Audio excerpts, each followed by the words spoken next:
Servicemen who were secretly exposed to nuclear radiation 5 years ago.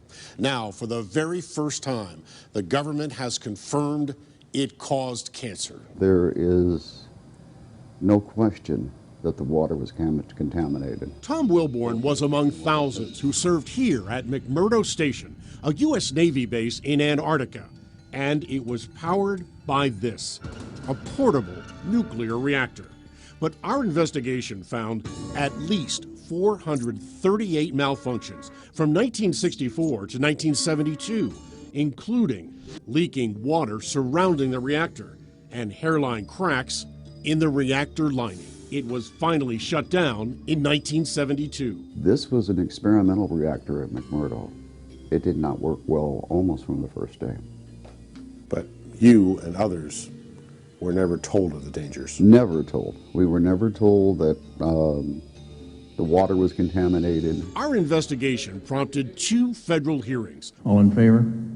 Aye. Opposed? Motion passed. That supported our findings.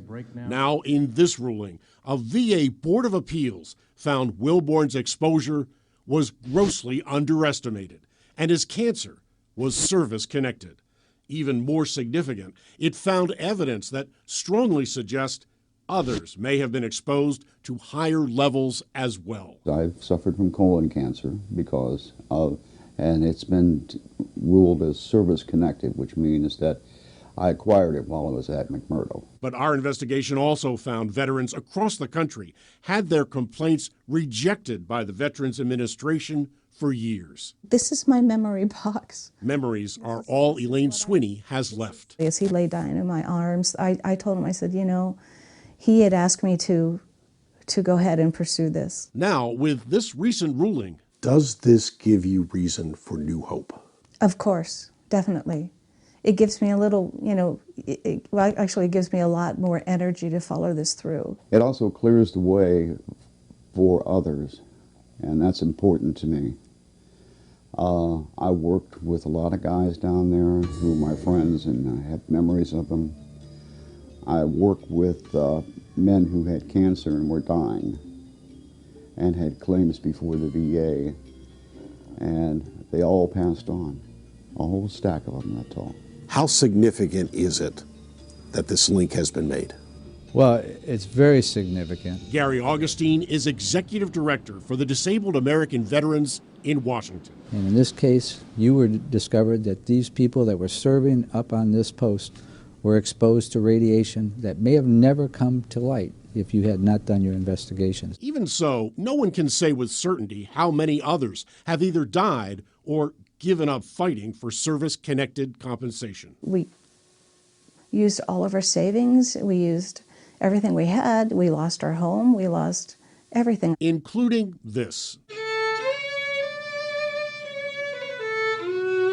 Bankruptcy claimed both the instrument and the music her husband found so comforting. The VA declined to comment, but we found there are at least 26 other veterans still waiting for answers. I'm Chief Investigator Ron Regan. On March 3rd of 1962, operators activated a nuclear power plant at the McMurdo Station. The plant, like nearby Scott's Discovery Hut, was prefabricated in modules. Engineers designed the components to weigh no more than 30,000 pounds and to measure no more than 8 foot by 8 inches by 8 foot 8 inches by 30 feet. A single core, no longer than an oil drum, served as the heart of the nuclear reactor. These size and weight restrictions were intended to allow the reactor to be delivered in an LC-130 Hercules aircraft. However, the components were actually delivered to a vessel. The reactor generated at 1.8 megawatts of electrical power and reportedly replaced the need for 1,500 gallons of oil daily. Engineers applied the reactor power, for instance, in producing steam for the saltwater distillation plant. As a result of continuing safety issues, hairline cracks in the reactor, and water leaks, the U.S. Navy nuclear power program decommissioned the plant in 1972.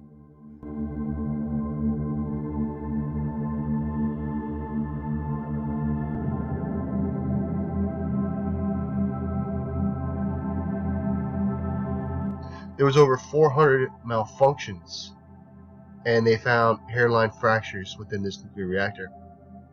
Many people have came down sick. at this base, people that went to McMurdo Station. Experimental reactor, experimental Navy personnel, lab experiments.